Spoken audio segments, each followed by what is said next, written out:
मनोज यादव भी जुड़ गए समाजवादी पार्टी से। तो मनोज जी, केंद्र में जब चुनाव होगा तो जनता से कहेंगे कि मोदी हटाना जरूरी है, मोदी देश के लिए खतरनाक है। फिर मध्य प्रदेश में चुनाव होगा तो नहीं कहेंगे कि यहां मोदी को मत हराइए, यहां आ जाए सत्ता में तो चलेगा, यहां तो हम अलग अलग हैं, हमें अलग अलग वोट दे दीजिए। अंतर नहीं होना चाहिए। और सबसे महत्वपूर्ण बात यह है कि अभी मेरे ख्याल से पत्रकार महोदय ने ये बात कही कि हमारी और कांग्रेस की बात नहीं हुई, तो मैं ये बात नहीं समझ पाया कि इनको कैसे पता चल गया। अरे या तो हमको पता होगा या तो कांग्रेस को पता होगा, किसी तीसरे दल को, तीसरे पार्टी को कैसे ये बात पता चल गई।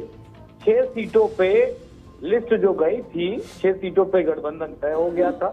ये ऑफिशियल डाटा है, समाजवादी पार्टी का डाटा है। और 6 सीटों पे कांग्रेस राजी हो गई। फिर पता नहीं बाद में क्या हुआ, क्या दिक्कत हो गई, उन्होंने उसको भी डिनाई कर दिया, लिस्ट निकाल दी और उन 6 सीटों पे प्रत्याशी रिक्त नहीं छोड़े।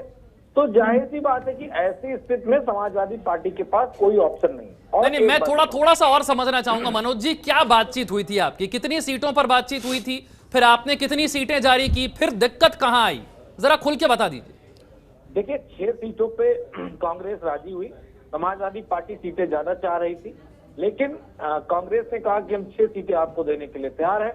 उन 6 सीटों पे हमारे सीटें तय हो गई, लिस्ट चली गई, सारी बातें हो गई, कितनी दौर की मीटिंगें हो गई।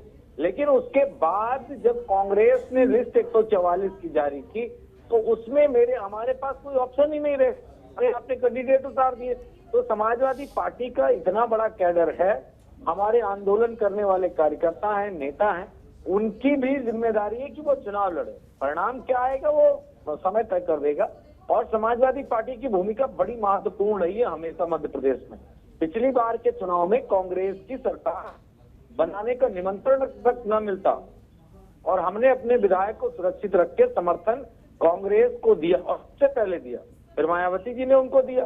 बात को जब संख्या पूरी हो गई तो निर्दलियों ने उनको समर्थन दे दिया। लेकिन अगर वही बीजेपी की तरफ चले जाते 4 निर्दलीय और 2 बसपा के और 1 समाजवादी पार्टी का, अगर हम अपना विधायक न रखते तो बीजेपी की सरकार बनती, कोई दम ही नहीं बन पाता और आराम से बीजेपी बना भी लेती और 5 साल सरकार चला भी लेती।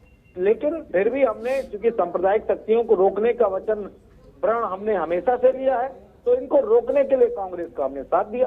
कांग्रेस ने ये क्यों किया, ये कांग्रेस ही जवाब दे पाएगी।